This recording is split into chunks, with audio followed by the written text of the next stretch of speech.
Hi, I'm Andrew, and I'm here to introduce you to the latest release of Volunteer Impact, version 4.23.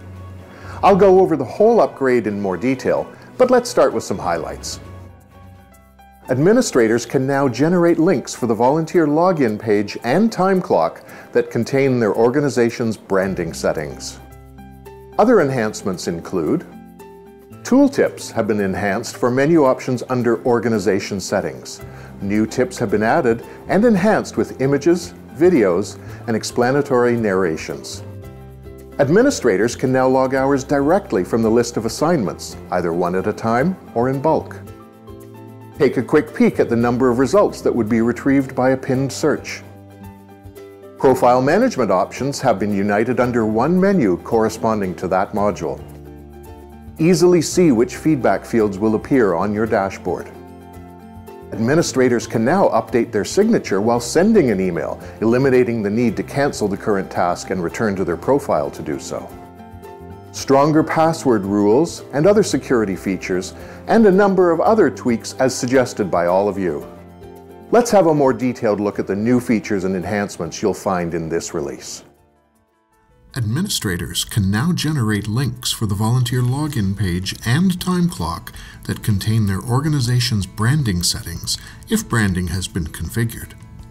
By going to Configuration, Links for Website, you'll see the option to generate branded login pages for My Volunteer page and the time clock in the Helpful Links list.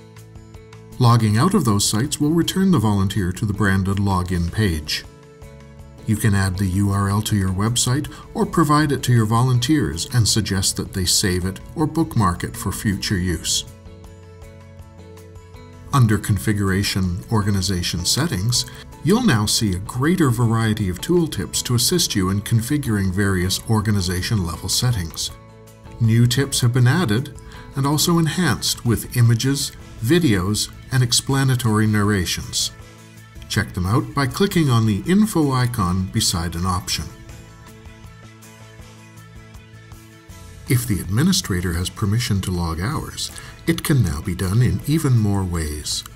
You can go to the Assign menu and choose either the Unscheduled List or the Scheduled List menu option, and display the volunteers assigned to the desired activity or shift.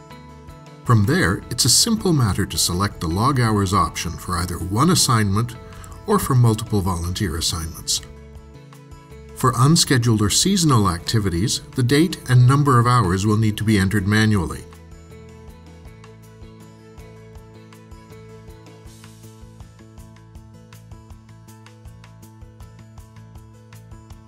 For scheduled activities, the date and number of hours are pre-populated automatically and cannot be edited before logging the hours. Within an individual volunteer's profile, just go to the Schedule tab and select the Log Hours option for the individual activity assignment under either the Unscheduled and Seasonal Activities or Scheduled Activities list. If there are any feedback fields to record for the activity, they will also be shown using any of these methods to log hours. Unless all assigned volunteers have the same values for each of the feedback fields, you may want to log their hours individually rather than in bulk. In addition to the menu item to check the number of results retrieved by a pinned search, administrators can now also click on an icon to the right of a pinned search to view the number of results. Profile management options have been united under one menu corresponding to the module. For example, to add a new volunteer, go to the People menu, select Volunteer, then Add a Volunteer. You'll notice that you also have the options for managing applicant and in-process volunteers, as well as changing the status, archiving, or removing multiple volunteers all under the same menu option. From the Manage Feedback Fields screen, you can now easily see which feedback fields will appear on your dashboard. In the body of an email, if you haven't typed a message yet, you can easily update your email signature without having to leave the Send Email page. Just go to File, Update Signature in the Rich Text Editor and edit your signature information. The email signature associated with your profile is now updated for this and future emails. This is available on any administrator interface where you would send an email. In addition to all the other options available, volunteers using the mobile interface can now access and update their hours goals. The mobile interface can be found by going to myvolunteerpage.mobi. I'd like to turn things over to my colleague Patricia to discuss some of the security and technical feature enhancements in version 4.23. Thanks, Andrew.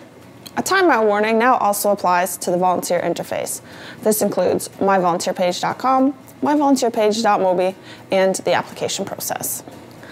There are now stronger rules for passwords in Volunteer Impact. When an administrator changes their password, the password of another administrator, or creates a new administrative profile, they are now required to have a password with at least 8 characters, including 1 uppercase letter, 1 lowercase letter, and 1 number.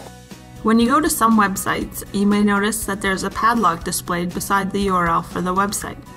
This indicates to you that the website you are connecting to is secure, and that the information you entered in or received from the website is encrypted along the way. Encrypted data will be unintelligible and meaningless to anyone attempting to intercept it maliciously while it travels across the internet. All data in Better Impact software is encrypted for this reason. The general standard for data encryption for all websites will soon be raised, and with that, older browsers won't work. To help you know if this will affect you, we have added a check to detect if your browser is too old to comply with the new standard. If so, a message will be displayed to let you know. There are 5 things worth emphasizing related to this. This new standard is not one that we have created. It applies to all websites that currently encrypt data. Only a small percentage of administrators and volunteers will be affected by this. We'll only display a message about this to those whose browsers is too old for the new standard. For anyone affected, all they need to do is get a free upgrade to their browser so that they are using something current. The new standard won't come into effect until May 2018, so there's plenty of time to prepare. Back to you, Andrew. That's it for your introduction to this release. Be sure to check out your online help files for further details on all these new features and enhancements. And thank you for all the suggestions that help us make our software better every day.